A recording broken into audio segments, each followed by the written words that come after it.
Интерпол мазурнын давасыны қапатмады, ама вазиет белі олмағанже яқалaf үшін статусы тоқтатылды. Бұның саясында о Украинаға қайтып келді. Бұақта Полониядагы Украина елшісі Андрей Дещица білдірді.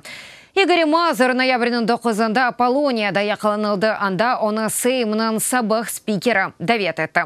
Интерполның халқара қыдыруына оны Чеченистанда арби әрекетлерді иштирак еткені үшін Русия илан етті. Украина фаалеве Менликін қалабының иштиракчысы Донбасста арби әрекетлерді иштирак етті ве Украина юқары радасы инсан ақлары векілетлесінің кетебиетінде чалыша.